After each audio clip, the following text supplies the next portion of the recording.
Welcome to USA Global TV and Radio, where our mission is to provide education, entertainment, hope, and inspiration. USA Global TV and Radio connects you with experts and audiences all around the world every single day to help you succeed in business and to live a richer life. Visit us at usaglobaltv.com to learn about career and life-changing training and mentoring programs like the Listening Mentor. Subscribe to our newsletter to stay informed about our special programs and offers. Discover how you can become a guest on one of our shows or a host or producer of a USA Global TV and Radio show of your very own. That's USA Global TV and Radio, where the doctor is always in.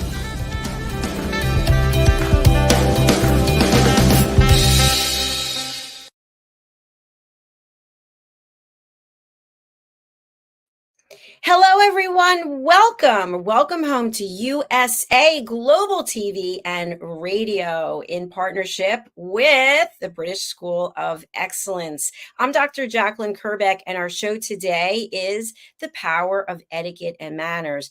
And our topic is Table Talk, Mastering Formal Dining Etiquette. Joining me is the star of our show. He is the founder and principal of the British School of Excellence. Let's welcome Mr. Philip Sykes. Hello. Dr. Jacqueline, good afternoon, good morning, good evening, wherever everybody is in the world. And it's Friday, as we always say, Friday. It's another week has shot past. How's your week been? It's been really good. Lots of things happening, which is great. And we've got new people coming on the platform. We did a Mother's Day special, and people are going to be hosting their own shows, which is really lovely. So, and I get to see you. Is this twice or three times this week? I know it's twice. Yes, definitely twice. Wasn't that a great show? Oh, it's fantastic. Absolutely fantastic. I just love the energy that the people you're bringing here, and they've done so many successful things. And the fact that people get knocked down and then they get back up again is such an inspiration to me. But would you like to summarize Live, Learn, Teach, Inspire for people who didn't get to see it this week? Yeah, anyone out there, please just go to USA Global TV and Radio YouTube channel and look at and watch the show on Live, Learn, Teach, Inspire with a very close and dear friend of mine, David Fabricius, who really does give you some quintessential tools in so many wonderful areas. We really had the most incredible discussion on areas that will elevate you. We talked about higher purpose. We talked about goals. We talked about habits. We talked about having a system in our lives and really understanding how to break through and process scenarios during the course of your life. And David left us with some incredible wisdom lessons that he had generated from his life and how he has been able to utilize that to really go out there and change people's lives and encourage people to find themselves and go out there and use their unique talents, and helping people find those incredible talents. And David, when he was 26, well, it was one, I think he had 3 or 4, if not 6 near-death experiences. But he recalls in this journey, in this scenario that we talked about on Wednesday, about how he was going over some waterfall in Zimbabwe or Zambia, and he literally saw his life flashing in front of him. And that was a very pivotal moment in his life. And he shares this, and he is one person amongst a good handful of people. I can honestly say that if anyone out there wants to be motivated, inspired, or taken on a journey and pushed to the limit, David Fabricius is definitely an individual out there who would be able to do that for you. Fantastic. Thank you. So all you have to do is go over to our YouTube channel. We did just put up the information, and look for Live, Learn, Teach, Inspire. You'll find it there. You'll also find us on Roku Worldwide, Amazon Fire, and very soon Zizzle TV. So let's get into our topic today, because I think this is really important. And people out there who maybe they're not going to formal events, they're thinking, I don't know, does this really apply to me in my own home? And it does, doesn't it? Dr. Jacqueline, people often think, oh, the British School of Etiquette and Excellence, this is all about the knife and fork. I often say, no, it's not about the knife and fork, but it is about the knife and fork, because no matter what situation you find yourself in, and never underestimate situations that you will find yourself in. You never, ever know what is today going to bring for you, and ask yourself that every single day, and understand that, how can I handle that day, and what do I need to do to prepare for this particular day? And this really does bring me to giving people the understanding that dining etiquette, table manners, understanding how to navigate your way around any table wherever you are in the world, is fundamental. And I'm not talking about, oh, you need a knife and fork or blah, blah, blah. Not at all. It's not really what you eat with, as in, you could eat with your right hand, you could eat with chopsticks, you could eat with a spoon in your right hand, a fork, a knife and fork. You could eat with, I think I mentioned a fork and a spoon. It really doesn't matter the utensils or what you're delivering, how you're delivering the food to your mouth. It's how do we handle ourselves at that table, whether it be breakfast, lunch, or dinner. And there is an art to this, and there is a fundamental aspect to this, because you don't get a second chance when it comes to table manners and dining etiquette. That I can assure you. It's something there is nowhere to hide. And the power behind this is when you feel confident at any given table, you are going to be so present. In other words, you will be able to put your attention onto your fellow diners, onto your guests, and the people that you are surrounded with.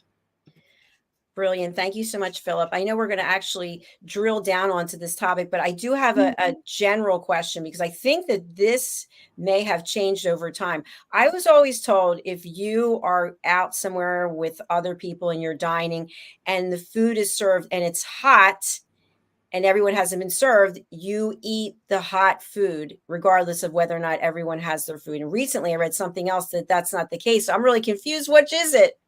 No, you wait till everyone's got their food, Dr. Jackman. So, I mean, if you're at a wedding with 10 tables of 10, you're not going to wait for the 10th table to be served and you were the first table. You, with your fellow diners, look, in an ideal world, hopefully the food is coming out fairly, one behind the other, or at least served within a few minutes, or not even minutes, or let's say a minute of the first person receiving their food. You wait until everyone's got their meal, and the host might say, please enjoy, or there might even be prayer at the table.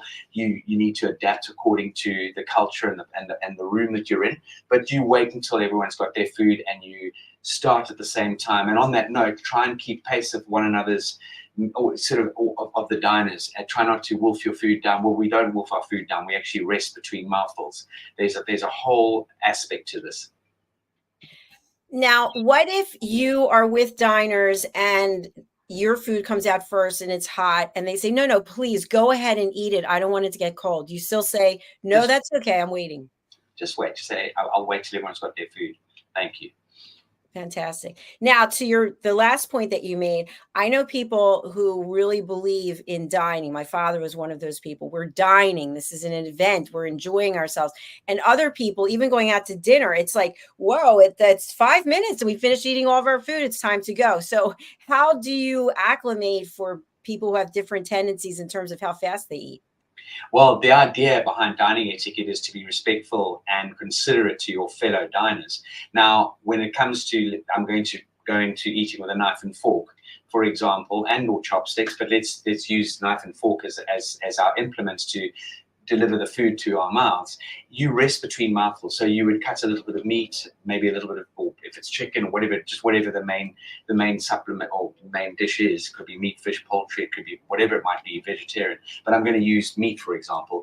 You cut a little bit of the meat, a bit of broccoli, maybe a little bit of a baby potato. You'd place it on the back of the fork and you would lean in ever so slightly and pop the food in your mouth. And then you would rest your cutlery with your fork and the knife under your fork in sort of at 5 o'clock and 7 o'clock position on the plate, not off the plate. And that is what we call resting. And you rest between mouthfuls. So I'm chewing my food.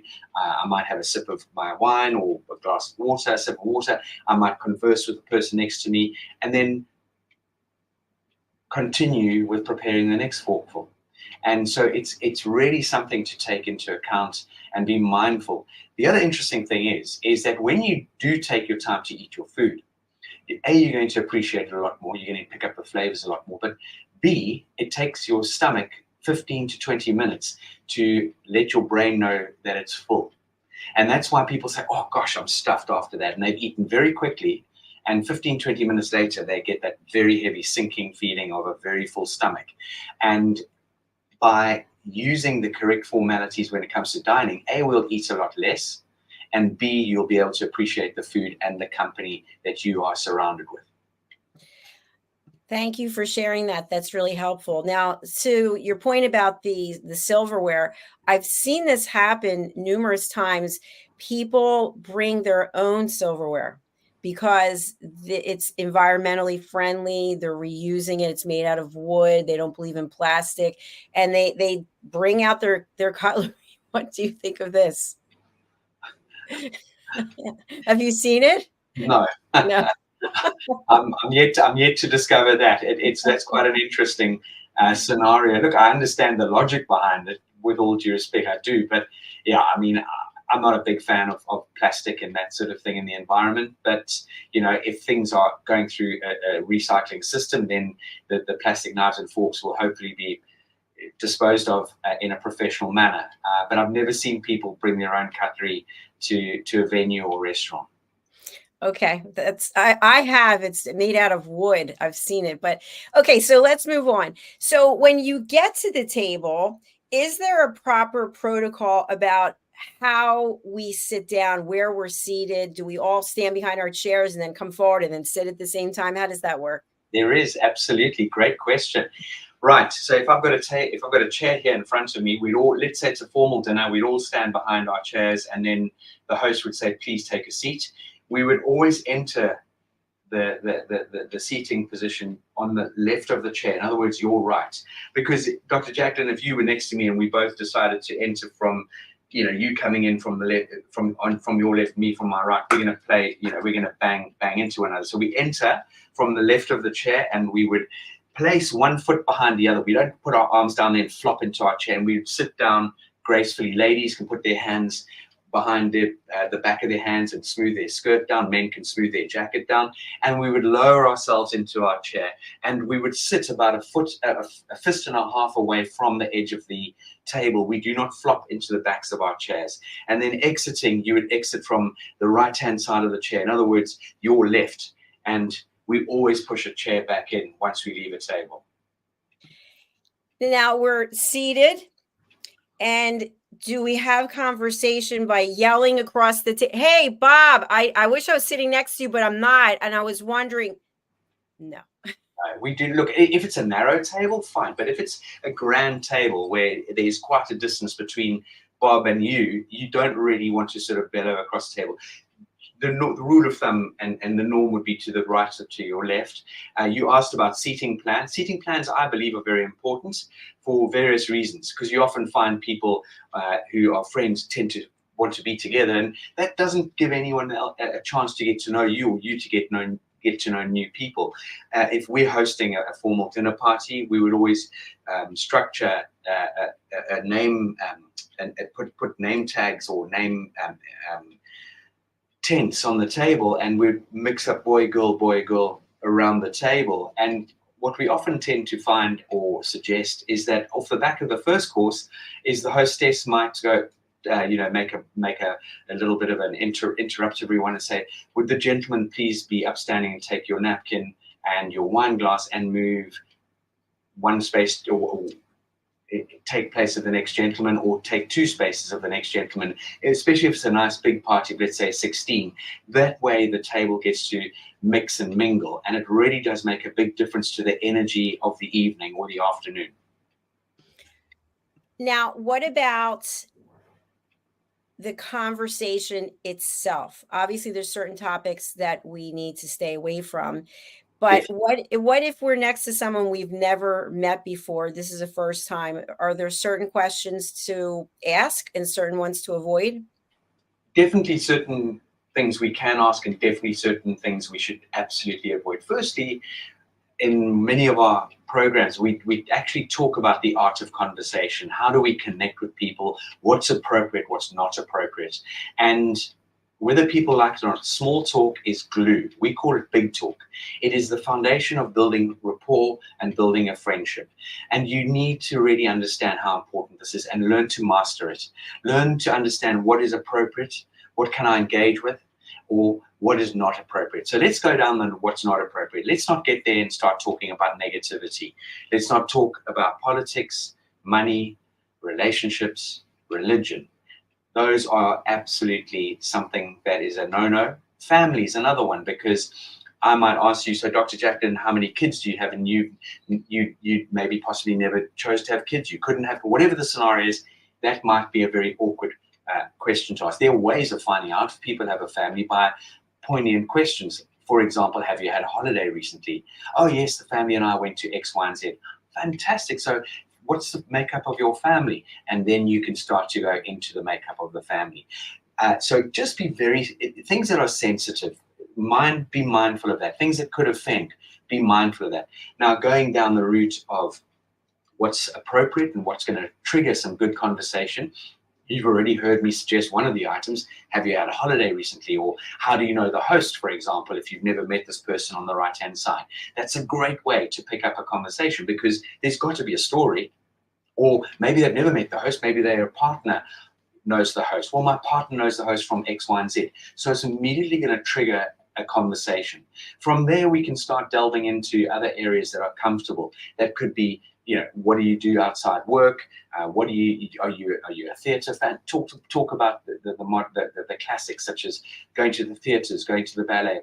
Talk about sport. Sport is such a great area for a lot of people. People connect on sport. They connect on hobbies. They connect on things that they really enjoy doing. And then one of the things in the journey of the conversation, when you find the correct point in time, is ask someone what they're passionate about. Because the moment you ask someone what they're passionate about, you will see them their whole body language shifts. And then all of a sudden they become alive. It is phenomenal to watch someone. When you ask them what they're passionate about, you'll see this little trigger. And from there on, you can really connect on their passion and what they love sharing and talking about. And if it's not something you're passionate about, then show great interest in it. Where did it start? How would you get into this industry? Or how would you get into something that you've just shared with me? And show that you really care. Make it about the other person. Don't steamroll them with your experiences and your passion. Find out, make it all about what can I learn from this individual and how can I get to know this person. I love what you just shared. And I have a follow-up question, which is you and I are both advocates of the power of elevated listening. How long do we answer? So I've asked you a question and you're responding. How long do you respond before you ask me a question? it's almost like watching a game of tennis, I suppose. You respond, and then I might say to you, have you had any experience in that particular arena, or have you been to that part of the world?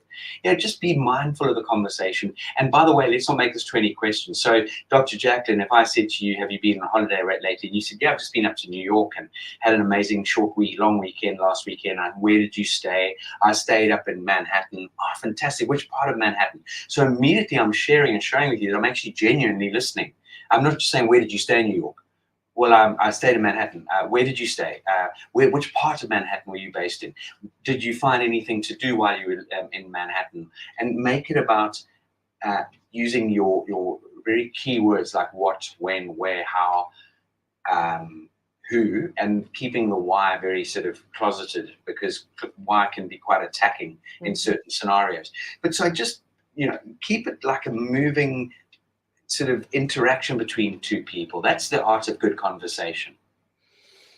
And it's truly a gift when you're involved in a conversation like that, because you really do feel special and you feel heard and you learn something as well with that being curious.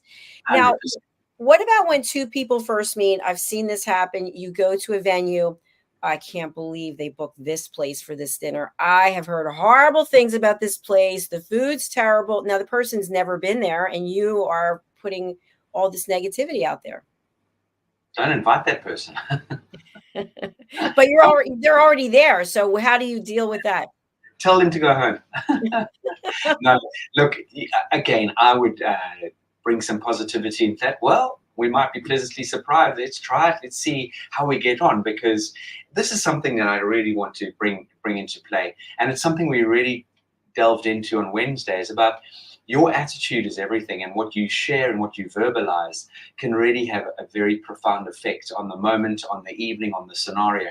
And if we arrive with that sort of attitude, I think you're just doing yourself no favors whatsoever, and you passing things on that actually zero about. You might have heard something, but why even bring it up? It's almost like gossiping. It's not important and it's not necessary. Stop doing it. Absolutely. And by the way, if somebody heard something about the venue and it wasn't positive, they don't have to come. They can make the decision. You know what? I'm not going to. Don't say anything. Don't say anything. Exactly. Don't say anything. Just say, I'm excited to be here. I've had quite a few people come here. I'm really interested to see how the evening's going to unfold. It should be lots of fun. Boom. Then you're already starting on the right foot. Good attitude means everything. 100%. Now, I've seen this even from people who are very knowledgeable about etiquette and manners. They are talking while they're chewing their food. No. Firstly, you don't want to see a cement mixer in someone's mouth. Then this food moving around, that's for sure. I think personally, eating, it can be done elegantly. It's not exactly, in my opinion, overly attractive to see people biting into certain foods. But by doing it with grace and finesse and flair, you can really, it just goes unnoticed. So eating with your mouth open and talking with food in your mouth are two no-nos. And the second big part of this, one of the main other reasons why you definitely don't want to talk and chew with your mouth open and talk with your mouth full, is because there's a strong chance of you choking. There really and truly is. I can share some horror stories of people choking, and some people even choking to death. So chewing with your mouth open and talking with your mouth full are two absolute no-nos. And to add on to that, when you're talking and you're chewing, you can be inhaling more oxygen, I think, which then you can start choking, you can start belching. It's not a pretty sight, or it's not. It's Dr. Jacqueline, no word of a lie, not to bring doom and gloom to this wonderful show, but 2 weeks ago, we lost a friend at the age of 52 years old. He was sitting with his family, and he choked. Now, I don't know if he was chewing with his mouth open and talking at the same time, but he choked in front of them. And it is a very serious scenario. So for anyone out there who ever experiences a choking, just get that person to stand up, and with the force of this part of your arm, you just come up to them on their backs and hit them as hard as you can in the upper back here. And that would hopefully dislodge the food in that person's throat. But it seriously is a very, very desperate situation to be in. I'm sorry to hear about your friend. That's horrible. And I know that in restaurants, there are many times where somebody has to save somebody else's life because they are choking. Yeah, well, it So, happened to my father. The maitre d' fortunately put his hand down my father's throat and pulled a piece of meat out, and he landed up in ICU for 2 days. So, and don't leave the table. That's what my father did. He left the table because he didn't want to embarrass himself. He got into the loo, in other words, the toilet for those of you on the washroom, and he realized now he was starting to feel very lightheaded, and he decided that he better exit there. And as he literally opened the loo door, he collapsed. And yeah, it was just very fortunate that the maitre d' managed to pull that piece of meat out of his throat. you're right. That's such a good point, because if you go off on your own, then people don't know where you are. You can't get any assistance.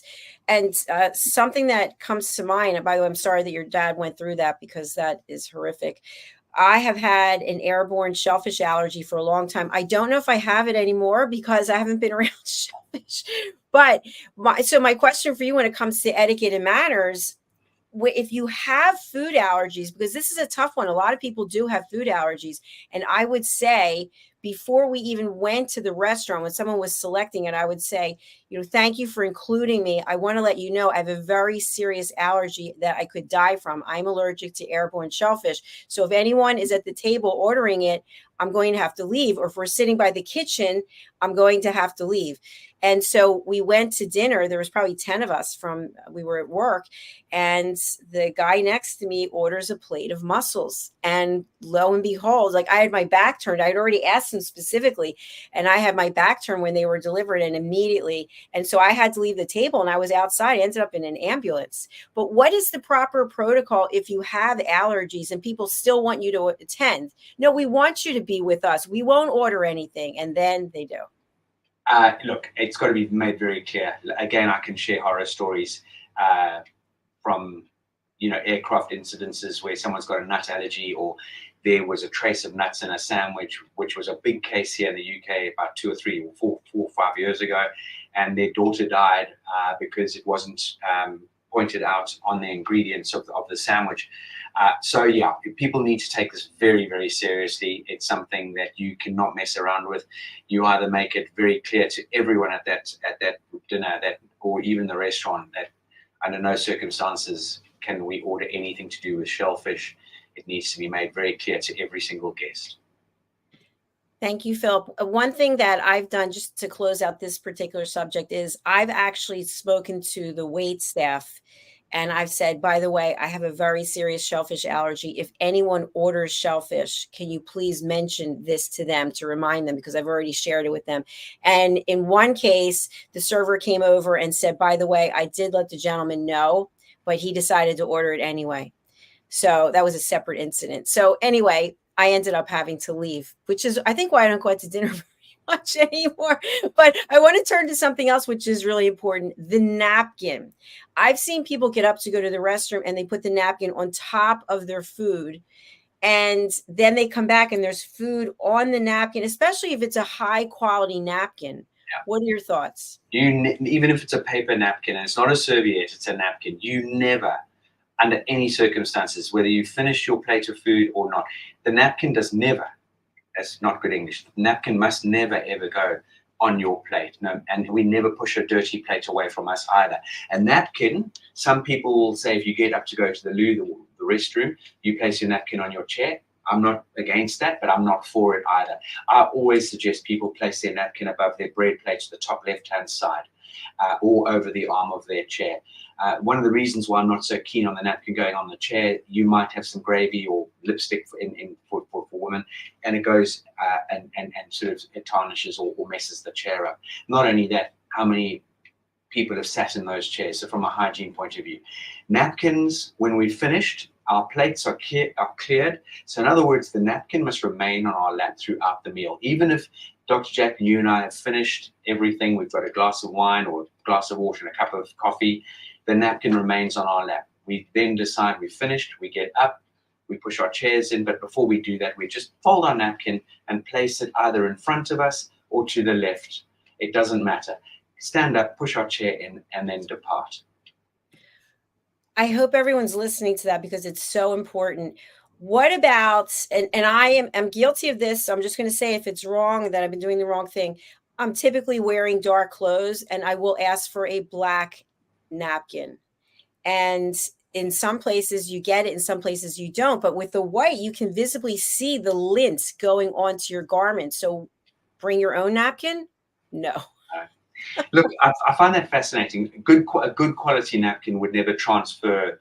I know exactly what you're talking about, but I am very aware of that, and it's not something I'm really going to sort of answer in a direct way. I like the fact that some restaurants do have a black table napkin.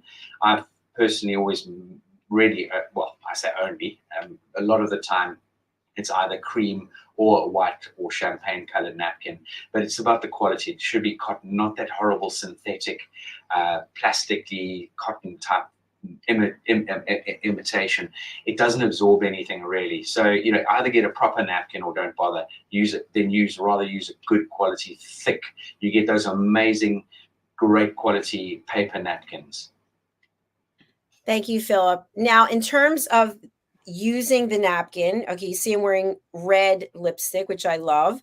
And of course, you're going to soil the really high quality napkin. So what is appropriate? I know that more and more companies are coming out with lipsticks that are almost impossible to take off. I don't know how healthy that is, but what about preserving the napkin? Look, the napkin, I mean, most organizations hopefully have a very good dry cleaning service, and therefore will be able to get rid of the lipstick that is being transferred onto the napkin. What I always suggest is, and again, I always suggest having the napkin with the open part facing you. You can lift up the napkin, split it, dab your mouth, and then close it up. I do know a couple of, one of our students that did train the trainer very, very elegantly shared with us that she often puts a tissue in between the napkin and just picks it up and then dabs her lipstick and her mouth with the tissue paper inside the napkin. That's a great idea. I want to turn to this also because things are coming back to me. I remember back in the day, and I don't know if it still exists today, but I would have a handbag. I don't want to say it's a hanger. I don't know what you would call it. A little But handbag hook. yes, hook. Yes. Is that still relevant today? I think it's a great idea. Look, you've also got to bring into account little idiosyncrasies and what's the word I'm looking for? Superstitions, Dr. Jacqueline. The Brazilians, the South Americans in general, if you put, they will never put the handbag on the floor. They believe, put your handbag on the floor, your money's going to run away. So when you go to restaurants in South American style restaurants globally, or obviously in South America, Mexico, Brazil, any of those lovely countries, they will often bring a stool or another chair for your handbags, or you will see people using that very neat little handbag hook. I'm also going to suggest that if you are in a safe environment, you don't ever, as I mentioned, sit in the back of your chair like you're on someone's yacht cruising around the Caribbean or the Med. You would always have a little space. So your bottom would be about 3/4 on the chair. I'm more talking very formal environments. There's no harm in you sitting upright in the back of your chair to rest between mouthful or rest between courses. But if there is a little gap between you and you've got a little clutch handbag, you can place it between your back and the back of the chair. That's another nice place to be able to rest your handbag.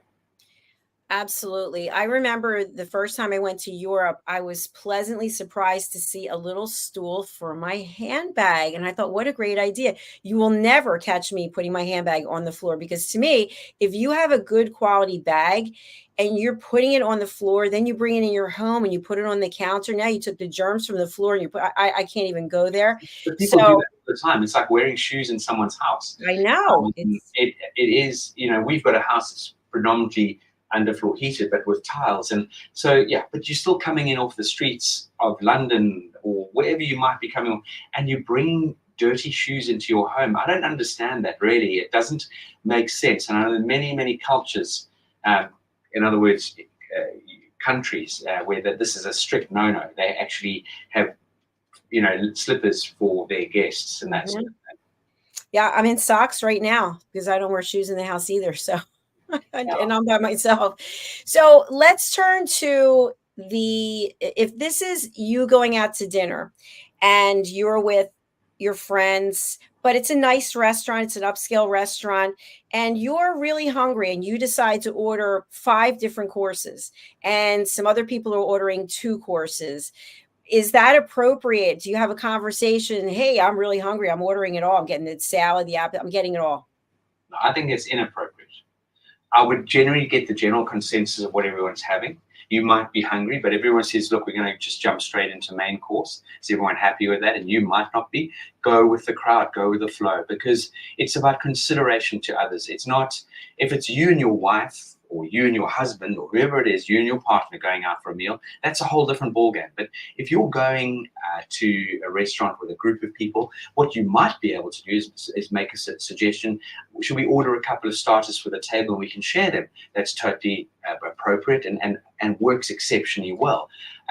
And that's even in a fine dining restaurant, one can do that. So, nice upmarket brasserie, you can do that. But just be considerate of others. It really doesn't do anyone any favors if you are hungry and you're ordering 4 or 5 courses. Thank you, Philip. And of course, the big topic that we've discussed before, but always comes up. I actually was watching a rerun last night of Seinfeld. Did you ever see Seinfeld? Absolutely. And it's one where Jerry goes to visit his parents in Florida. And anyway, he gives them this little, I think it's called a wizard, so that you can figure out the tip for the bill. And so my question is, in that example, I ordered 5 things. You ordered 2 things. The check comes. Do we all take out our debit card, our credit card, and throw it in the middle and say, hey, just split it up? Do we take out the calculator, our phone? We start adding, well, you had something was $5.20. That was 37. How do we handle that? That is a very good question. And it's an interesting question as well as a challenging question. And the reason why I say that is because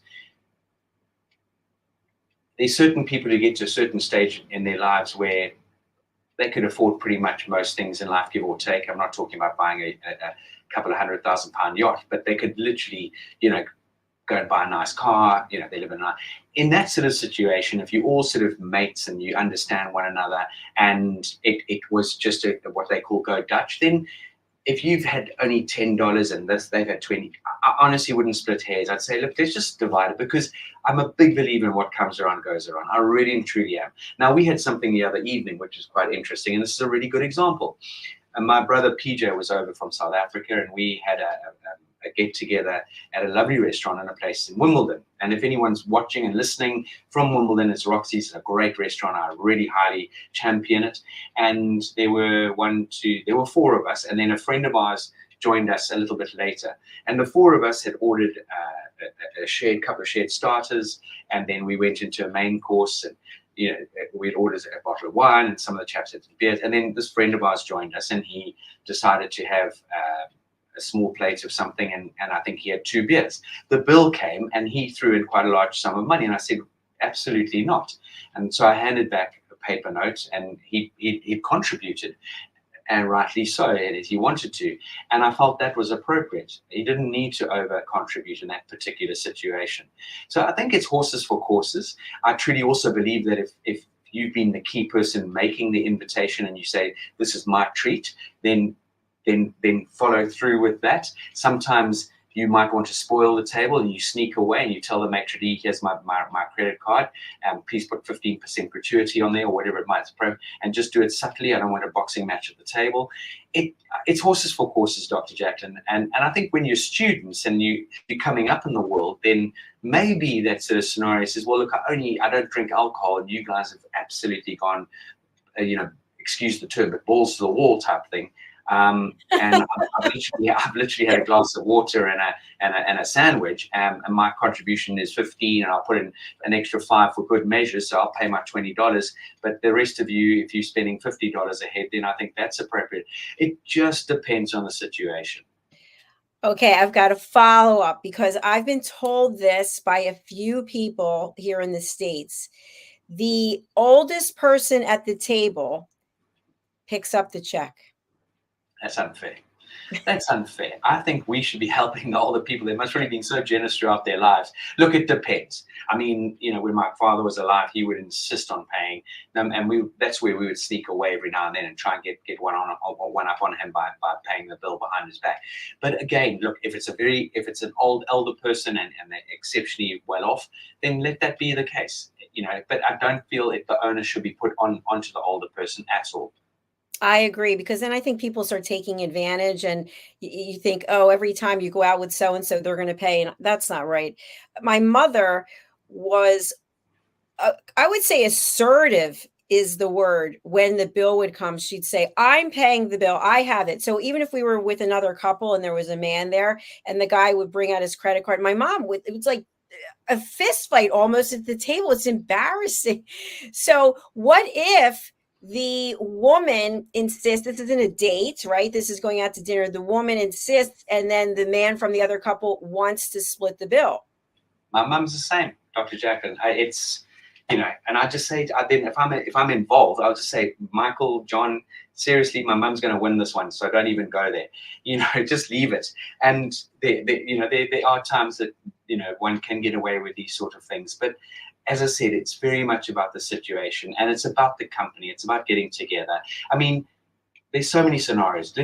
Many years ago, before Kerry and I got married, I've got a very, very old, long-standing friend who's quite a few years older than I am, very wealthy gentleman, and he would inevitably, and we went to some beautiful places around the world over the years, and he always inevitably ended up paying.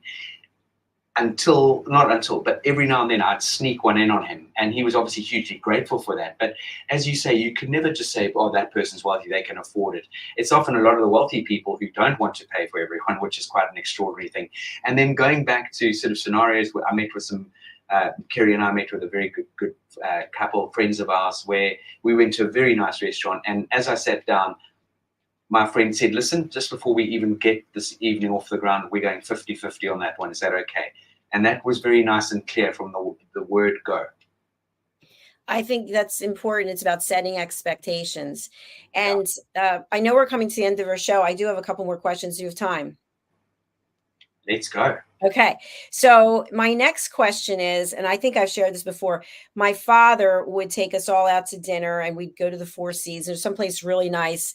And when the server would come over, he would say from the very beginning, "We're here dining tonight. This is an event. We're going to be here for probably 3 or 4 hours. I'm just letting you know."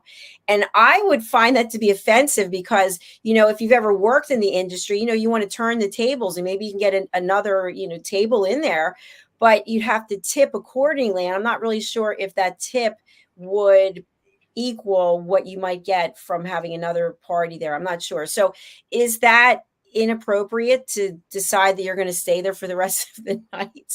Again, it's a great question because it depends on the style of restaurant. Is it a quick turnaround restaurant, or is it a restaurant where you go to have the full-on experience? And I think your dad's very much in his right to say that, because it is time together.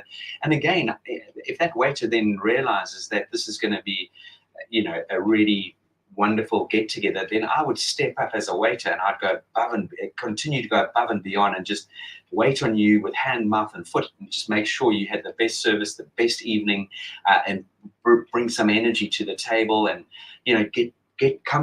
put everyone at ease. And that was something that I used to coach and train my staff on when I had my award-winning restaurant. And I tell you what, they walked away with so much money at the end of most nights because they just had an amazing way to put people at ease and give them the benefit of enjoying such a wonderful get together.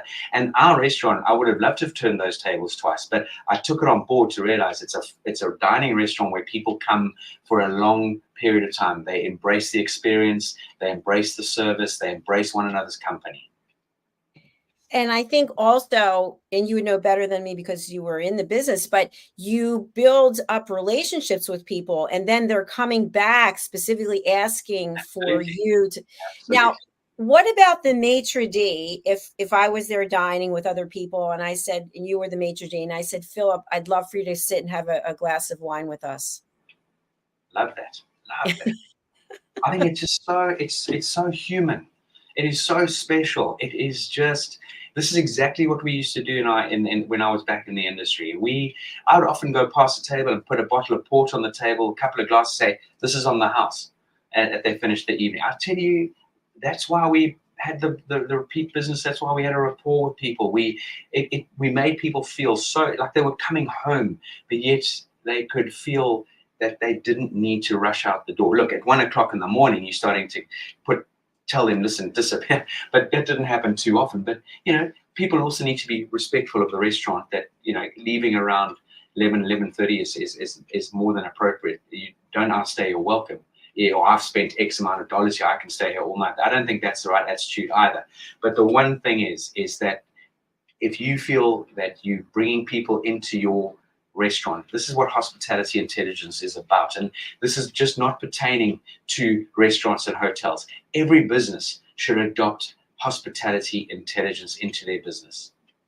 That is a term I have not heard before, hospitality intelligence. I love that. We'll have to have a special episode about that. One follow-up question I have for you. Back in the day, I'm using air quotes, when my dad was alive and my uncles, and we would go out as a big group, and there could be maybe 20, 25 of us, and it's going to be such a fun time. It was always great. But that number of people, and you include some alcohol, and it's a loud table. We're loud. So then you would get people who were upset. And I always wonder, why do they put a small table, 2, 3, 4 people in a room where there's a huge group? And then, of course, their dinner is not as enjoyable. What is proper etiquette if people are together, they want to enjoy themselves, they are going to be loud? Do you say that as soon as you get there when you're making the reservation, put us in a private area? That's what you need to do. Honestly, a big parties. So again, I want to go back, and we had the luxury of individual rooms, where we had an area called the library that could sit up to 20 people. But again, if you're going to choose a venue as a big party, be mindful of being able to be sort of shut away from the rest of the restaurant. It's appropriate on both sides. So the restaurateur or the hotel that has the restaurant needs to be mindful that, look, and actually, this happened when I was in Qatar a few months ago. We were sitting, 3 of us were sitting at a table, and this large party arrived with a couple of small children, and the screaming and the yelling, it was inappropriate. Now, again, nothing was done about that. We actually had to ask the maitre d' to go and say something, and we ended up moving tables, which it wasn't ideal. So again, mindfulness is very important in this journey, being considerate. Thank you, Philip. And one more question, because I just can't resist. I've seen this in upscale restaurants, just as, regular restaurants, where you wouldn't think there's as much protocol. The children are young, they're youngsters, and they're dressed up. They look adorable, and they have their devices. They've got, I don't know, iPads. I don't know what they're watching. They've got all kinds of things, and they start slamming them on the table or throwing them on the floor. And the parents are completely oblivious to this. So the kids, I think, are trying to get their attention. I'm not really sure, but it disrupts other people's dinner. So I've actually seen people go over and pick up the thing and say something to the parent. Why aren't you mindful of your children? I'm thinking, oh my gosh, this is not a good thing. Personally, it's the parents at the end of the day. It's we as parents need to handle the scenario, and we need to be respectful. We should never think that a digital device is a babysitting tool, firstly. Secondly, if you're going to take your children to a specific environment, restaurant, make sure that they are behaved, that they are, and I'm not old school, children must be seen and not heard. Not at all. I'm all about taking and giving children an experience in different scenarios, but it's down to the parents. And if you parents want to get together and have a whole hana with your mates, is it appropriate to bring the children? Or does the restaurant have a facility where the children can go and hang out? This is something that we could have such an amazing, and we ought to do a whole series on digital devices, parenting, that sort of thing, because at the end of the day, the world has changed so quickly and so fast, and it's not the children's fault, it's the parents. Exactly. That's a great point. Thank you. We have your website pulled up, and I know there's a lot of exciting things going on. So let's take a look and Tell our audience, if people joining us for the first time, we're at thebritishschoolofexcellence.com. Tell us about some of the things that are going on. The first thing I see is country partnerships available. What does that mean? So basically, it's I don't like the word franchise, but it is. It's an opportunity to take our brand into your country or into a part of your country and be able to deliver the material, the content that we offer, and fall under the banner, the branding, the accreditations that we hold. It's a whole process, but it is a great opportunity. So we have country partners in various parts of the world currently, in Bahamas, Bermuda, Brazil, Qatar, Poland. We have 2 operations in Pakistan, and we are looking at 1 or 2 other countries right now as we speak. So very, very exciting opportunity for anyone out there. I mean, Dr. Jacqueline, you may recall Orchids Roy, who came on the program from Malaysia. She is doing the most incredible job out in Dubai at the moment. She's not a country partner, but she has partnered with a great organization. She's doing brilliant things. We then have, I can go on about some of the alumni, what they're doing out there.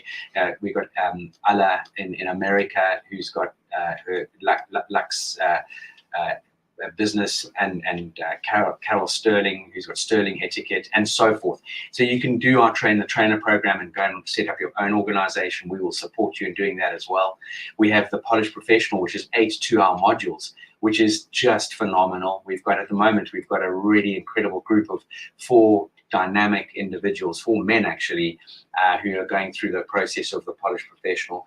And then we go into areas of children, teenagers, young adults, and we offer a plethora of training and coaching in the retail sector, in the commercial sector as well. So as an organization, under the banner of the British School of Etiquette, the British School of Excellence, we really do focus on developing and building confidence and helping people understand the importance of human-to-human interaction. And how do we make one another feel? How do we connect with one another? Thank you, Philip. And just to close out this part, because I think it's really important, you have had some incredible alumni. Every single person who walks through those doors, we talk about it all the time, they are just at the top of their game. Who is it that would find value in taking your courses and in becoming an alumni of the British School of Excellence?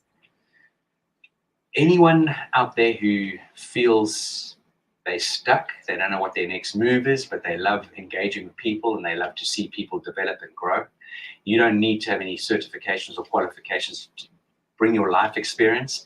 We have people, when I say from all walks of life, from politicians to doctors to mums who raised a beautiful family to lawyers. I mean, honestly, if you come up with an occupation, people from the airline industry, it's just phenomenal, the type and style of people that walk through the door. And it is just so refreshing to see how many people there are out there that want to make a difference, that want to make a change, that have discovered that this human connection between us is falling apart, and they want to go out there and they want to make a big difference. And that's what we encourage people to do and look at. And we will support you on the journey, that when the door of the organization opens, it definitely remains open. Thank you, Philip. I can't tell you how many times I think I would like to take a week and take the course myself, because the Train the Trainer program, it's just so exciting. And people can sign up. You've got one coming up. Is it already sold out? We're close on selling out, but it's going to be phenomenal. We've got 5 and 10 days here in London, and it's going to be very busy days, at least 7-8 hour days, Monday to Friday. It starts on the 10th of June and goes through to Friday the 14th of June. And we've got a sneaky little surprise for the attendees on the Saturday. I've just made that, I suppose. Maybe Leanne's going to wrap me on the knuckles. I think it was meant to be a surprise. But at the end of the day, it's going to be filled with the most wonderful content, the most incredible people. We've got some past guests, Train the Trainer students coming to say hello. And it's just, we'll make it what we can and give you as much as we can in those 5 days. Philip, what's the best way for people to reach out? How do they sign up? Go on to our website. There are easy buttons. There's a lot of book now or inquire now buttons. Go to hello@thebritishschoolofexcellence.com, and please reach out to us on our WhatsApp numbers, which are displayed on our YouTube, on our website. We've got great social media content. You'll find a lot of material out there on our YouTube channel where we're delivering content and material. There's the Train the Trainer Taster program on there. If you want to go, it's a complimentary. You just need to sign up and see what we can deliver and what we can offer. There's the Polished Professional Taster session, and there's also a taster session in the high performance coaching scenario. Absolutely love it, Philip. And I love your website, by the way. It's so easy to navigate. So it is thebritishschoolofexcellence.com. Please go over there and sign up for these courses. You will be so happy you did, and we'll have you on the show. How about that? You'll come here and tell us about your experience. Please. All right, Philip, we are closing out yet another Friday. What would you like to leave our audience with for this episode? Just understand the importance of how we react and behave and how we connect with one another, and be mindful, be kind, be respectful, and let us slow down in this world. Let us start to really understand how important that H2H is, that human-to-human connection is. Because with all the technology in this world, if you or we or me, we don't have the human skills, the people skills, at some stage you will fall down and you will ask yourself why. And it'll be because it's the way you maybe showed up towards someone else, the way you reacted or behaved. And I really do believe that all of us have the ability and the option to make changes in our lives and work on ourselves, to better ourselves, to be even better than we really are.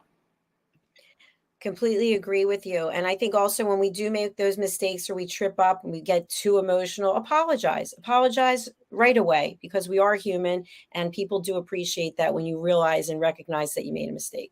100%. Well, my dear friends, thank you for twice in the same week. Absolutely fantastic. And let's try to catch up this weekend if we can. I know we said last week, but let's try this weekend. Have a wonderful rest of the day, Dr. Jacqueline. And as always, what a great show. Thank you so much. Happy Friday night there. You too. Bye-bye, Dr. Jacqueline. Bye-bye. Please do reach out to Philip. We will put up his contact information again. I've known him, I think, for 3 years now, and I would say my life has changed dramatically for the better. So go over to thebritishschoolofexcellence.com or email him at hello@thebritishschoolofexcellence.com. I want to close out with just this message. We just ran a Mother's Day promotion, which was really for people out there who would like to have their own show, see what it's like to broadcast one episode live, and it's a 30-minute episode. So that promotion is over, but if you're out there and you're thinking to yourself, I do have a message that I want to share. I've always wanted to be a television show host. There is a big difference between being a TV show host and being a podcaster. First of all, podcasts, you can do it anytime. I could say, hey, Philip, do you want to do an interview in 5 minutes? And it could be audio only. With the television show, we have an actual production calendar. So everything is scheduled in advance. Everything's live. There's no editing, whereas with podcasting, you can certainly edit. So if you would like to have your own show and you don't know how to go about it, you can definitely reach out to me. And I'll put up my contact information here. It's Dr. Jacqueline at usaglobaltv.com. Here it is. And I'm happy to coach you as well. I've done over 5,000 shows myself, so I am considered an expert when it comes to broadcasting and production, and I'm happy to teach you what it is that I know. So we're a community here, and we'd love to have you. A special pricing arrangement also, and there's no contract to do one show, and I can host it with you, or you can do it by yourself. So go over again to Dr. Jacqueline at usaglobaltv.com. We're going to close out for now. We'll be back in a little while with our next show, so please do stay tuned.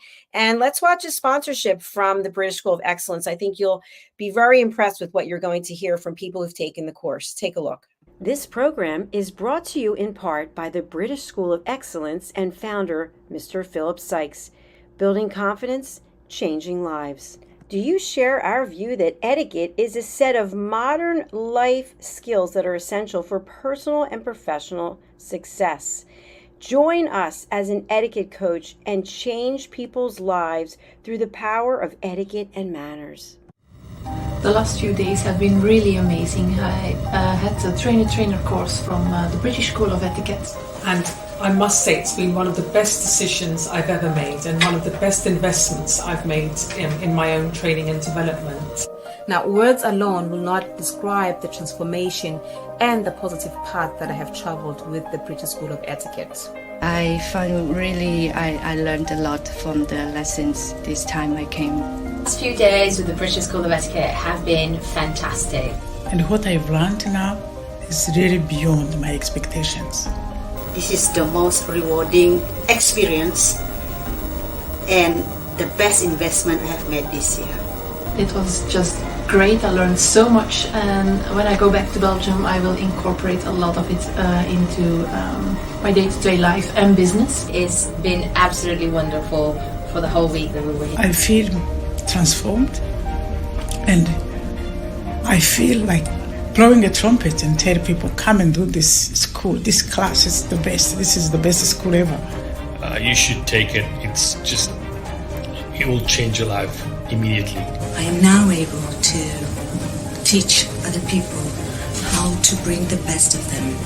Thank you. Thank you, BSc. Thank you. Thank you so much. Thank you. Thank you to our clients for their testimonials on the Train the Trainer program. Our exponential and global growth is so significant that we've evolved from the British School of Etiquette to the British School of Excellence, where we're investors in people. Let us invest in you and your career. Contact us to become an etiquette coach. Go to thebritishschoolofexcellence.com. Start your career and elevate your success today. USA Global TV and Radio proudly presents our partner and sponsor, Mr. Philip Sykes and the British School of Excellence. Building confidence, changing lives. And now, proudly presenting the Polished Professional. On a transformative journey with the British School of Excellence's comprehensive suite of masterclasses, crafted to elevate your professional and personal life. 8 outstanding modules will elevate you to the next level. Module 1, Exploring Life's Purpose, delves into the depths of self-discovery, guiding you to chart your unique path to fulfillment and success. Module 2, Mastering Professional Presence and Confidence. This masterclass is a deep dive into the art of self-assurance and commanding presence, which is essential for standing out in today's competitive landscape. Module 3, Learn the Secrets of Visual Impact, how to curate a personal style that amplifies your professional brand. Module 4, Mastering Professional Etiquette and Communication Excellence, navigating the nuances of corporate interaction with grace and tact. Module 5, Elegance in Eloquence. We impart powerful techniques to captivate and persuade any audience with your oratory skills. Module 6, Unlock the potential of your emotional intelligence, EQ, and harness the ability to connect, empathize, and lead with emotional savvy. Module 7, Mastering DISC, building a gateway to understanding behavioral styles, fostering better personal and professional relationships. Module 8, Mastery in Dining Etiquette, building your confidence to perfect the subtleties of dining with finesse, enhancing your social savviness at any table.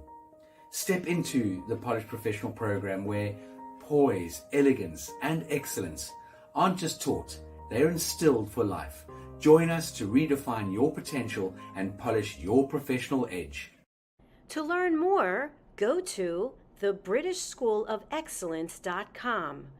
The British School of Excellence are investors in people. Let us invest in you.